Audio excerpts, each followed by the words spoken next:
Jika kamu hanya berdasar kepada akal, akal tidak akan mampu mendeteksi sesuatu yang tidak bersentuhan atau tidak berhubungan langsung dengan panca indera.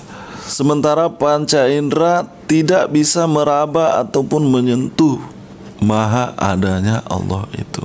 Maka jangan bersandar kepada akal saja, sebab akal itu sendiri tidak mengerti akan dirinya, tidak kenal akan dirinya, tidak tahu berapa beratnya, seperti apa bentuknya, apa warnanya, berapa luas ukurannya. Nah, bagaimana akal yang sedemikian yang penuh keterbatasan itu mampu menjangkau maha adanya Allah?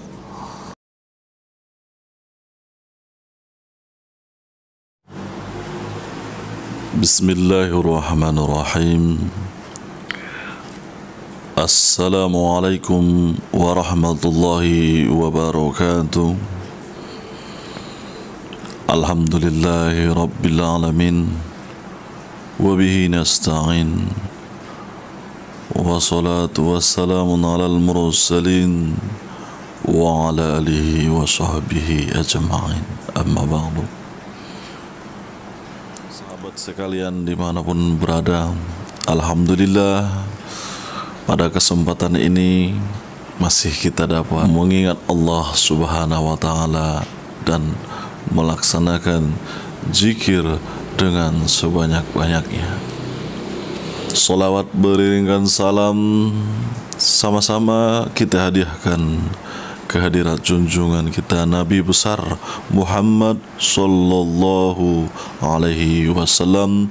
Allahumma salli ala Sayyidina Muhammad wa ala alihi Sayyidina wa maulana Muhammad.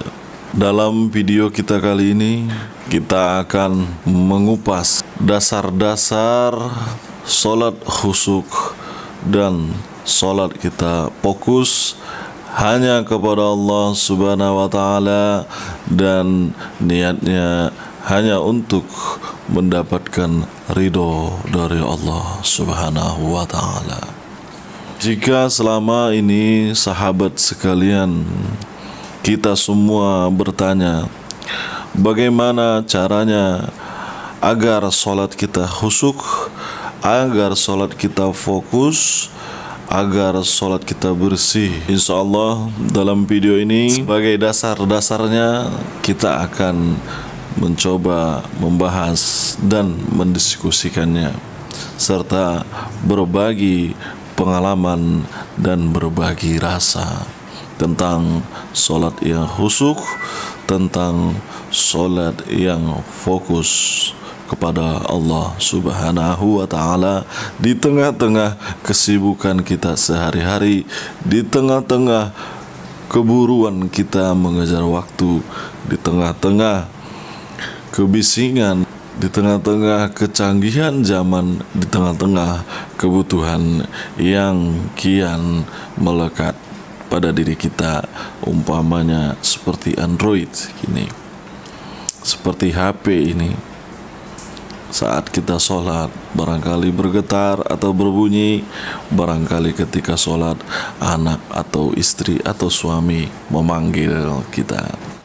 Yang pertama, agar sholat kita itu khusyuk, agar sholat kita itu fokus hanya kepada Allah, hanya mengharapkan ridha Allah, tentu pertama sekali syaratnya adalah kita harus mengetahui arti ihsan dan memahami serta melaksanakannya. Apa itu ihsan? Saudara sekalian boleh juga melihat HP-nya, ya, boleh di-searching. Suatu ketika Rasulullah duduk bersama para sahabat, kemudian sahabat menyaksikan langsung datang seorang laki-laki yang berpakaian bersih, tampak seperti dari perjalanan jauh, namun tidak ada bekas seperti dari perjalanan jauh. Laki-laki itu tiba-tiba duduk di depan Rasulullah seraya meletakkan tangannya pada diri Rasulullah. Lalu laki-laki itu bertanya, apa itu iman? Kemudian apa itu Islam? Dan selanjutnya apa itu ihsan? Dan mengenai jawaban apa itu iman, apa itu Islam, saudara sahabat sekalian dapat baca di deskripsi pada video ini ya. Sembahlah Allah seolah-olah engkau melihatnya, walaupun engkau tidak melihatnya, sesungguhnya Allah melihatmu. Bagaimana kita yakin Allah itu sedang melihat kita, sementara kita tidak melihat Allah? Nah, agar supaya kita yakin bahwa Allah itu melihat kita, terlebih dahulu tentu kita harus meyakini bahwa Allah itu ada. Bagaimana cara meyakini Allah itu ada? Tentu harus dengan jiwa yang bersih, tidak hanya berdasarkan akal. Tidak hanya berdasarkan akal.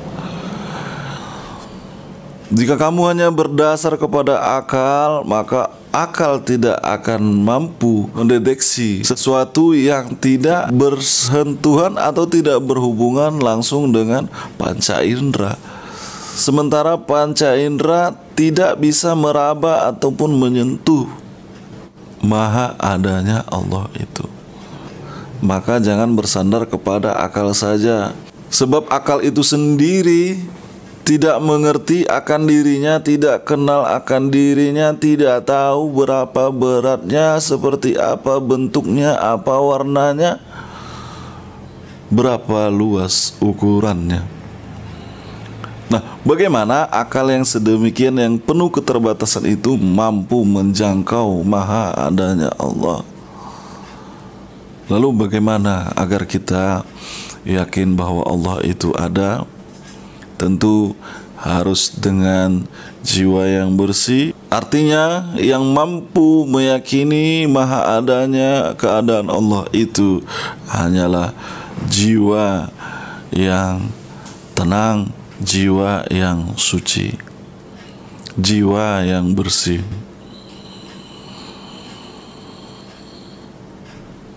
Bisa disederhanakan, Mas? Iya.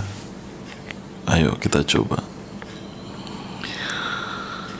Sahabat sekalian pernah bertamu ke rumah orang yang penting, umpamanya calon mertua katakan ya, atau pejabat atau orang-orang penting tertentu lainnya, di mana saat saudara dan sahabat bertamu, ketika itu terdapat waktu sholat fardu, katakan sholat fardu asar sudah tiba, dan saudara kemudian berkemas untuk melaksanakan sholat di rumah tersebut, yang mana ruangan sholat tidak terpisahkan dengan ruang tamu, dan pada ruang tamu tersebut terdapat calon mertua itu atau pejabat itu sedang duduk.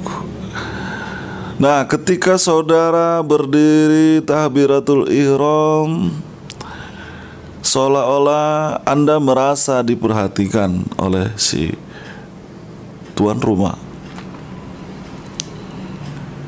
Nah, dalam kondisi tersebut saudara akan mencari perhatian. Ketika saudara merasa dilihat, saudara akan grogi. Ada yang gatal di hidung, ada yang gatal di telinga karena terbasahi oleh air wudhu, di mana air wudhu itu mulai mengering sehingga mengakibatkan gatal. Saudara tidak menggaruknya lagi ketika kondisi grogi dan merasa diperlihatkan, sehingga saudara menjaga betul-betul segala gerakan sholat tersebut. Ini masih gerakan fisik ya yang kita bahas. Mungkin pada video-video berikutnya akan kita bahas gerakan batin.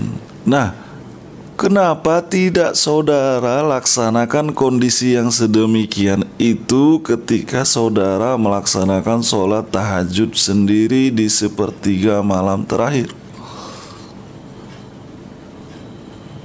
di mana pada kondisi tersebut saudara semestinya merasa grogi dan merasa dan meyakini bahwa maha melihatnya Allah itu sedang ada, dan maha adanya Allah itu sedang memperhatikan Anda, dan yang dilihatnya, yang diperhatikannya itu bukan hanya gerakan fisik, namun sampai kepada apa yang tersirat dan tergerak di dalam hati sanubari. Apakah yang kita cari ridhonya Allah atau yang selainnya? Selayaknya saya sekarang yang sedang berada di hadapan kamera ini, di mana saya saat ini merasa seolah-olah saudara sekalian sudah melihat dan atau sedang melihatnya. Padahal faktanya saya sedang berbicara dengan kamera yang masih aktif merekam dan belum terupload. Saya menjaga benar-benar bagaimana pakaian, bagaimana gerakan, bagaimana bahasa, supaya terlihat baik. Saya fokus, benar-benar fokus, berusaha sefokus mungkin.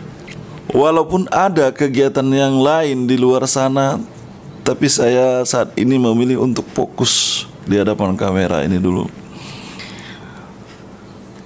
Gimana jika kamera seperti ini Anda ciptakan di hadapan Anda, di mana yang melihat kamera tersebut, yang menyaksikan hasil videonya adalah orang yang maha penting? Bagaimana jika saudara hadirkan ada kamera atau CCTV di hadapan saudara ketika sholat, di mana kamera ini hanya bayangan ya, hanya umpama.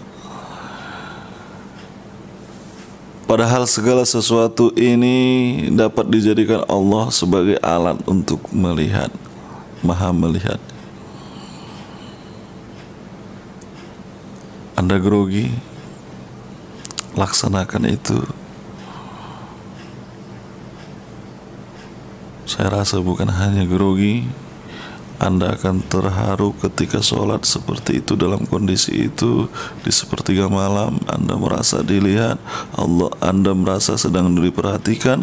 Segala gerakan fisik dan segala yang tergerak dalam hati, baik bentuk keluhan maupun permintaan, Anda saat itu merasakan Allah benar-benar ada dan benar-benar hadir dan benar-benar menyimak dan benar-benar memahami permintaan Anda dan benar-benar memahami apa maksud Anda.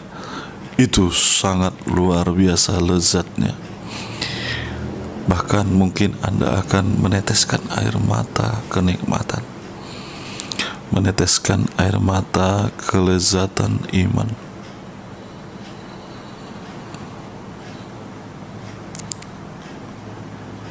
Alhamdulillah,